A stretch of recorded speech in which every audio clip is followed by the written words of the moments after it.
sejahtera bagi kita semua. Pertama-tama, marilah kita panjatkan puji dan syukur kita kepada Tuhan Yang Maha Esa, karena dengan rahmat-Nya pada hari ini kita masih dalam kondisi sehat. Pada hari ini, saya ingin memberikan sedikit informasi kepada teman-teman semua mengenai maraknya kegiatan bisnis yang dilakukan dalam menghadapi virus ataupun wabah bencana yang ada di negara kita. Seperti yang kita ketahui, bahwa banyak negara di dunia ini sedang dilanda oleh wabah penyakit yang disebabkan oleh virus. Virus itu kita sebut sebagai virus corona. Virus corona adalah virus yang menyebabkan penyakit ataupun gangguan pada sistem pernafasan pada manusia. Penyakit yang disebabkan oleh virus corona ini kita sebut sebagai COVID-19. COVID-19 ini telah melanda berbagai negara di dunia, salah satunya Indonesia. Berdasarkan data harian, pada periode 29 Maret 2020 yang diunggah oleh Kementerian Kesehatan Republik Indonesia, masyarakat Indonesia yang positif corona atau COVID-19 ini sebanyak 1.285 orang, yang negatif sebanyak 4.729 orang, dan yang sembuh sebanyak 64 orang, sedangkan yang meninggal dunia sebanyak 114 orang. Berdasarkan data yang selalu diunggah oleh Kementerian Kesehatan Republik Indonesia, setiap harinya menunjukkan bahwa masyarakat yang terjangkit virus corona ataupun positif ini selalu meningkat setiap harinya. Karena hal ini, masyarakat mulai timbul perasaan-perasaan buruk seperti cemas, khawatir, takut, dan bingung harus berbuat apa untuk menanggapi virus corona ini. Perasaan-perasaan buruk yang timbul dari masyarakat ini akhirnya menimbulkan dampak negatif baik bagi orang lain ataupun bagi dirinya sendiri. Dampak negatif itu bisa diberikan baik itu langsung ataupun tidak langsung. Bagaimana caranya? Kebanyakan dari masyarakat Indonesia sudah mulai mengumpulkan atau memenuhi kebutuhan-kebutuhan hidupnya, seperti membeli beras, garam, gula, susu, dan lain sebagainya untuk memenuhi kebutuhan hidup mereka yang cukup untuk 1-3 bulan ke depan. Selain itu, mereka juga membeli peralatan ataupun alat yang diperlukan untuk melindungi diri dari virus corona ini, seperti masker, hand sanitizer, vitamin, obat-obatan, dan lain sebagainya. Lalu, tindakan manakah yang merugikan orang lain itu? Yang pertama, banyak sekali masyarakat yang di Indonesia ini mengumpulkan atau memenuhi kebutuhan mereka dengan membeli kebutuhan yang sangat tidak wajar jumlahnya, yaitu dengan jumlah yang sangat banyak. Tapi pernahkah terpikir dari mereka bagaimana keadaan orang yang lebih membutuhkan dibandingkan kita? Tentunya orang yang membutuhkan itu sangat kesusahan untuk memenuhi kebutuhan hidup mereka, apalagi saat ini sedang terjangkit virus corona. Yang kedua, tidak 100% barang yang telah mereka beli dimanfaatkan dengan baik. Banyak sekali mereka menimbun ataupun menyimpan barang-barang tersebut untuk dijual lagi dengan harga yang sangat tidak wajar. Harga yang ditawarkan bisa 2-3 kali lipat dari harga normal. Misalnya, ketika harga biasa kita membeli sabun seharga 5.000. Kemudian karena ada virus ini, salah satu orang menyimpan dan menimbunnya. Saat orang benar-benar genting membutuhkannya, ia akan menjual dengan harga 2-3 kali lipat, yaitu sekitar 10.000 ke atas. Lalu, apakah dengan harga mahal itu orang yang membutuhkan bisa memenuhi kebutuhan mereka? Tentu saja tidak, apalagi orang yang memiliki perekonomian susah. Mereka tentunya juga sangat ingin memenuhi kebutuhan hidup mereka, apalagi saat ini sedang ada virus. Selain kebutuhan, mereka juga pasti memerlukan perawatan yang sangat mereka butuhkan untuk melindungi diri agar tidak terinfeksi dari virus ini. Tetapi bagaimana cara mereka memenuhi kebutuhan ini ketika kebutuhan yang mereka inginkan sudah tidak tersedia di toko manapun, dan peralatan yang mereka butuhkan juga tidak tersedia di toko manapun? Sekalinya ada, harganya sangat luar biasa mahal, sedangkan uang yang mereka miliki hanya cukup untuk membeli sedikit saja kebutuhan makan mereka. Tentu saja mereka tidak bisa melindungi diri mereka untuk terjangkit dari virus ini. Selain orang yang memiliki perekonomian susah, para medis juga mengalami hal yang sama. Seperti kita ketahui, para medis pasti sangat membutuhkan alat perlengkapan yang sangat lengkap untuk melindungi diri mereka agar tidak terinfeksi saat melindungi pasien.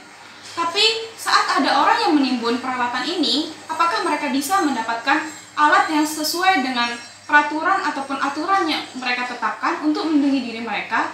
Tentu saja tidak. Tidak menutup kemungkinan suatu saat mereka pasti akan bisa positif jika peralatan untuk melindungi diri mereka sangatlah kurang.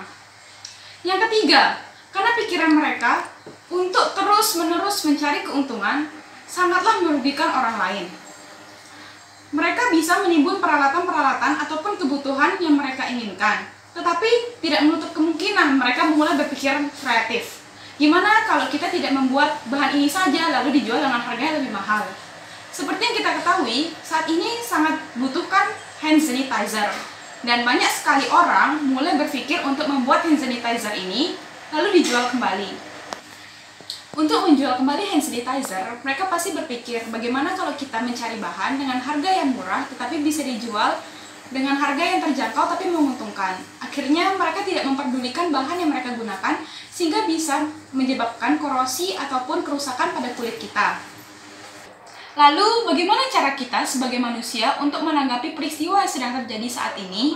Tentunya kita manusia memiliki hati dan nurani yang bisa digunakan untuk mementingkan orang lain. Kita sepatutnya tidak melakukan perbuatan-perbuatan yang melanggar moral ataupun aturan yang telah ada.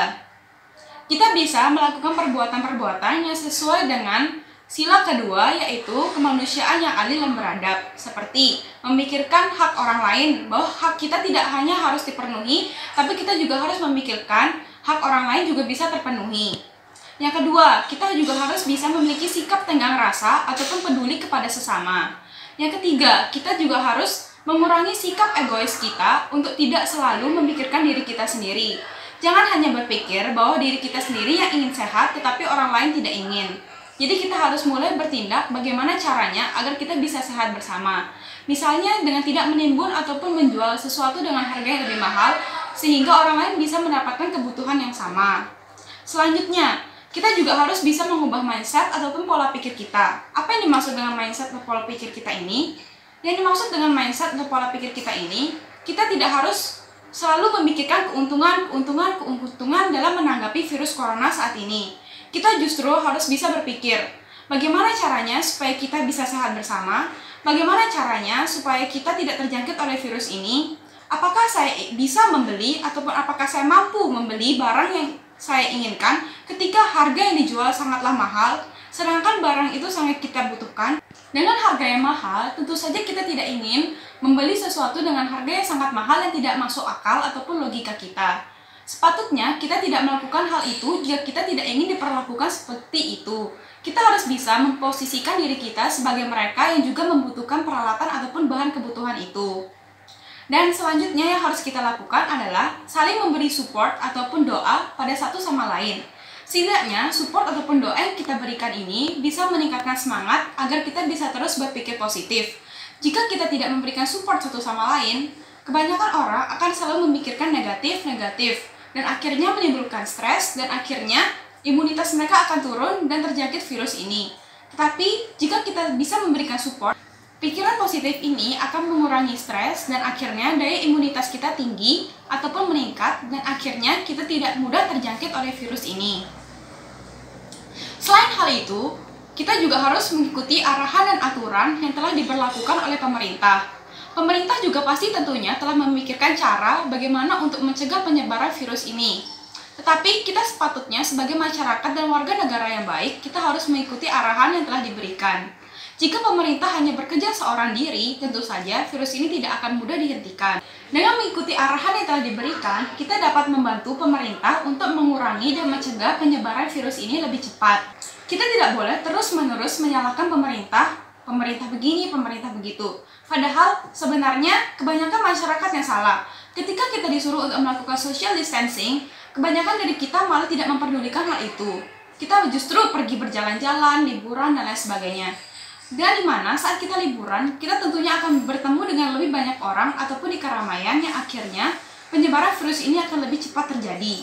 Jadi seharusnya kita sebagai warga negara yang baik bisa mengikuti arahan yang telah diberikan pemerintah dan sadar dan waspada terhadap virus yang kita hadapi saat ini. Sekian saja informasi yang bisa saya bagikan kepada teman-teman semua. Semoga informasi yang saya bagikan bisa meningkatkan pengetahuan bagi kita semua dan meningkatkan kesadaran kita bahwa perbuatan egois dan mencari keuntungan dalam keadaan seperti ini itu tidak baik.